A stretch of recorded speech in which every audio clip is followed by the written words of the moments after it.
आज दुनिया में जितनी बड़ी बड़ी कंट्रीज है वहाँ पे एक ही देश का नाम चल रहा है। दुनिया में जितनी बड़ी बड़ी कंट्रीज है वो सभी एक ही देश का सपोर्ट चाहते हैं दोस्तों, वो है इंडिया।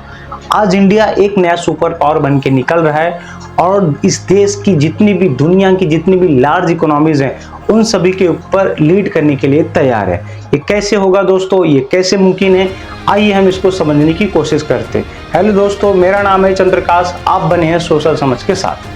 G20 कैसे बनाया गया दोस्तों, आइए हम इसको थोड़ा समझते हैं। जैसे हमारे घर का खर्चा होता है दोस्तों, उसमें कभी न कभी उतार चढ़ाव आते रहते और उसके लिए हम किसी से लेन देन करते रहते, राइट। तो वैसे ही जब हम देश को समझने जाएंगे तो जब एक देश होता है उस देश में भी इंपोर्ट, एक्सपोर्ट और प्रोडक्शन होते रहता है। इन सारी चीज़ों को ही लेके बनता है इकोनॉमी, तो इसी को कहते हैं इकोनॉमी। इसमें मेजर टर्म क्या होता है कि इसमें दो चीज़ें बहुत वैल्यू करती है। एक आपका इनकम कितना है, दूसरा आपका एक्सपेंडिचर कितना है, मतलब आप कमा कितना रहे हैं और आप खर्चा कितना कर रहे हैं। वैसे ही दुनिया की इकोनॉमी में भी उतार चढ़ाव आते रहते, तो उन्हीं उतार चढ़ाव को कम करने के लिए, उन्हीं उतार चढ़ाव को हटाने के लिए दुनिया की 20 ऐसी लार्ज कंट्रीज ने मिलकर जो ग्रुप बनाया उसी को कहा गया दोस्तों G20। दुनिया की 20 कंट्रीज ऐसी लार्ज इकोनॉमीज जो मिलके साथ में आए उनको ही कहा गया G20। एक्चुअली 1975 के टाइम पे दुनिया में 7 मेजर इकोनॉमीज थी। जैसे उसमें यूएसए आता है, उसमें जर्मनी आता है, उसमें फ्रांस आता है, उसमें जापान आता है। ऐसी 7 मेजर इकोनॉमीज ने मिलके ये प्लान करा कि हम सभी सातों मिलके इस दुनिया को अपने हिसाब से चलाते। ये सभी उस समय के इंडस्ट्रियलाइज नेशंस में आते हैं। तो ये सभी सातों ने मिलके जो एक ग्रुप फॉर्म करा, उस ग्रुप का नाम रखा गया G7, राइट। तो वहां से बन गया G7। 1997 में जाके G7 में रसिया को भी ऐड किया गया, तो उसके साथ ये ग्रुप बना G8। तो 1997 में जब रसिया को ऐड किया गया, लेकिन 2014 में जाके इस ग्रुप से रसिया को निकाल दिया गया। उसके निकालने के पीछे की वजह ये बनी दोस्तों कि 2014 में रसिया ने यूक्रेन का जो नीचे का पार्ट है क्रीमिया, वहां पे रसिया ने अटैक करा और रसिया ने यूक्रेन के उस पार्ट को हड़प लिया, या फिर कह सकते हैं कि उसको अपने कब्जे में कर लिया। तो G7 की ग्रुप की कंट्रीज को ये चीजें पसंद नहीं आई और उन्होंने वहां से रशिया को निकाल दिया। तो फिर से ये जो G8 बन चुका था वो फिर से G7 बन के स्टेबल हो गया। ये बात थी 1975 की दोस्तों, लेकिन समय के साथ इकोनॉमी में दुनिया में चेंजेस आते हैं, उसमें बदलाव आते हैं। समय के साथ दुनिया में ऐसी और ऐसी कंट्रीज निकल के आई, चाहे वो इंडिया हो, चाहे वो साउथ अफ्रीका हो, चाहे वो अर्जेंटीना हो, चाहे वो टर्की हो, ऐसी और अदर, चाहे ऑस्ट्रेलिया हो, इंडोनेशिया हो, ऐसी और अदर कंट्रीज जो है एक लार्ज इकोनॉमीज के टर्म में निकल के आई। तो उन्होंने एक डिमांड रखी, क्योंकि जो G7 था उसमें मेजरली जो कंट्रीज थी वो यूरोपियन और वेस्टर्न कंट्रीज थी। उसमें एशिया का और अफ्रीका का एज मच और लैटिन अमेरिका का उसमें कोई ज़्यादा पार्टिसिपेशन नहीं था। तो इसमें G7 जो था वो पूरी तरह से एक ग्रुप नहीं था जिसमें दुनिया के सारी कंट्रीज का कहीं ना कहीं हाथ हो, ऐसा नहीं था। इसलिए ये बाकी कंट्रीज ने डिमांड करा कि हमें एक G7 से भी एक बड़ा ग्रुप फॉर्म करना चाहिए जिसमें ज़्यादा लोग इंक्लूडेड हो, जिसमें ज़्यादा इक्वलिटी हो, जिसमें ज़्यादा लोगों को एक साथ लाया जा सके। तो उसी की बेस पे एक ग्रुप बनाया गया दोस्तों जिसका नाम है G20। ये ग्रुप 1999 में बनाया गया।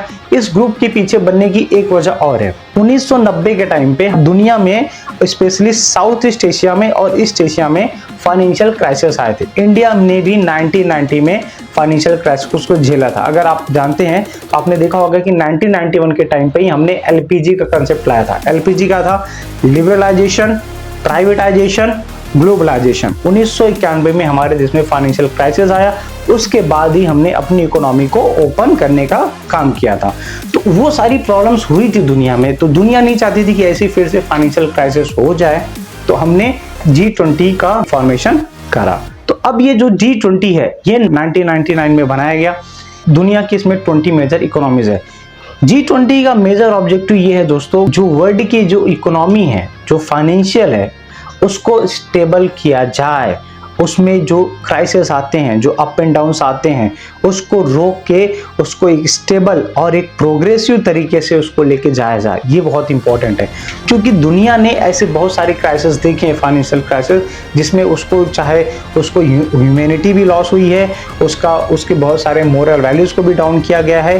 तो दुनिया ये नहीं चाहती है। तो कहीं ना कहीं इन सब को हटाने के लिए, इन सब से रुकने के लिए हमने G20 का फॉर्मेशन किया, राइट।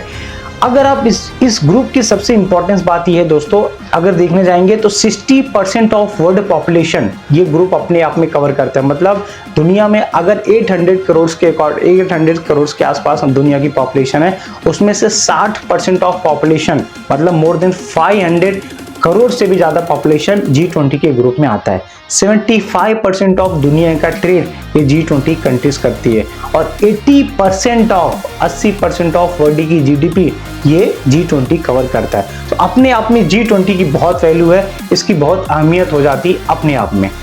अब क्या हुआ है दोस्तों, हमारा टॉपिक ये चल रहा है कि India is going to rule और India is going to lead over the large economies. तो यहाँ पे क्या हुआ है, G20 की एक समिट हुई रिसेंटली, लास्ट मंथ में G20 की समिट हुई बाली के इंडोनेशिया में।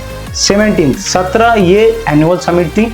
एनुअल समिट मीन्स होता है दोस्तों कि ये जो ग्रुप है वो हर साल मिलता है, कुछ बातें करता है, ठीक है। तो इस बार जो 2022 में वो ग्रुप मिला, वो बाली के इंडोनेशिया में मिला। यहाँ पे उन्होंने अपनी कुछ बातें रखी। उसके बाद वहां से एक नया प्रेसिडेंट भी चुना जाता है।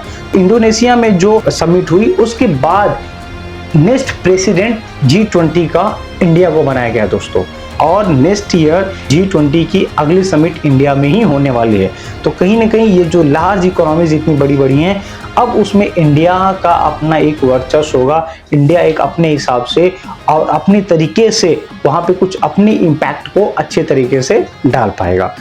अब यहाँ पे जो समिट हुई थी वहां पे कुछ न कुछ रेजोल्यूशन पास किए गए। रेजोल्यूशन मतलब आप कहते हैं ना, जब आप कोई मीटिंग करते हैं तो मीटिंग का एट द एंड कंक्लूजन भी तो होना चाहिए ना, कि भाई हमने क्या क्या करा, हमने क्या क्या स्टेप्स लिए। तो बाली की जो समिट हुई उसमें कुछ कंक्लूजन निकल के आया कि वहां पे ये एक बात आपको उसको ये भी समझना पड़ेगा दोस्तों, यही एक ऐसा ग्रुप है मेजरली जहाँ पे यूनाइटेड नेशन को छोड़ के यही एक ऐसा ग्रुप है जहाँ पे रशिया, चाइना और USA एक साथ आते हैं। और भी ऐसी कंट्रीज है जिनका आपस में झगड़ा, एक दूसरे से उनका झगड़ा बना है, लेकिन ये सभी एक साथ आते हैं। तो ये समिट में जो कुछ रेजोल्यूशंस पास किए गए, कुछ यहाँ पे कंक्लूजन निकाले गए। कंक्लूजन ये था कि इस समिट में पहली बात ये की गई कि जो G20 के सारे मेंबर्स हैं, उन्होंने जो रसिया ने जो किया यूक्रेन के ऊपर जो अटैक किया, उसको उन्होंने कंडेम किया, उसको उन्होंने निंदा करी। उसके बाद उन्होंने फूड सिक्योरिटी के बारे में बात करी कि भाई हमारे देश में जो या फिर दुनिया में कोरोना के बाद जो फूड क्राइसिस देखी गई, तो उससे भी निकलने का उन्होंने बात करी। क्लाइमेट चेंज को लेके उन्होंने कहा कि दुनिया में जो क्लाइमेट चेंज को लेके इशू हो रहा है, ग्लोबल वार्मिंग का जो ये प्रॉब्लम साला चल रहा है, तो उसको भी लेके सुधार किया जाना चाहिए। हेल्थ इंफ्रास्ट्रक्चर को भी लेके इसमें सुधार होना चाहिए। ये सारी बातें G20 के बाली समिट में प्रस्ताव पास किए गए। अब आने वाली समिट 2023 की इंडिया में है, इंडिया इसका प्रेसिडेंट है। इससे इंडिया को क्या फायदा होगा उसको हम थोड़ा देखते हैं।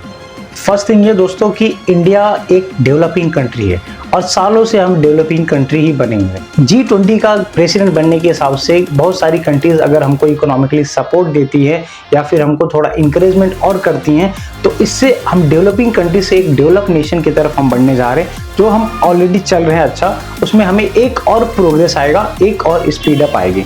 दूसरी बात ये होगी दोस्तों कि टेररिज्म फंडिंग को लेके जो इशू चल रहा है दुनिया में, कि बहुत सारी ऐसी कंट्रीज है जो टेररिज्म को फंड करती हैं, उसकी वजह से ह्यूमैनिटीज का भी लॉस होता है और बहुत सारे क्राइसिस होते हैं। तो इंडिया इस इशू को भी उठाएगा कि टेररिज्म फंडिंग को कंट्रोल किया जाए। साइबर क्राइम को भी लेके इंडिया इशू उठा सकता है, क्योंकि आज दुनिया में साइबर क्राइम एक बहुत बड़ा इशू बन चुका है। आज वॉर जो है औजारों से नहीं या सामने नहीं, पीछे लड़े जा रहे हैं, और साइबर क्राइम का एक मेजर इशू है। तो साइबर क्राइम जैसे इश्यूज को भी टैकल करने के लिए इंडिया यहाँ पे बात कर सकता है। इंडिया अपने आप में एक डेमोक्रेटिक कंट्री है। इंडिया G20 के मेंबर्स और दुनिया में भी डेमोक्रेटिक वैल्यूज को बढ़ावा देने का, डेमोक्रेटिक वैल्यूज को लाने की बात कर सकता है। सो दोस्तों, ये सारी बातें थी G20 को लेके। आपका इसके बारे में क्या ओपिनियन है? आपको क्या लगता है इंडिया इसमें क्या क्या नई नई पॉलिसीज लेके आएगा? प्रेसिडेंट बनने के बाद इसमें क्या क्या करना चाहिए? अपने सजेशंस, अपने ओपिनियंस कमेंट बॉक्स में शेयर करें। थैंक यू दोस्तों, thank you for watching make India socially aware.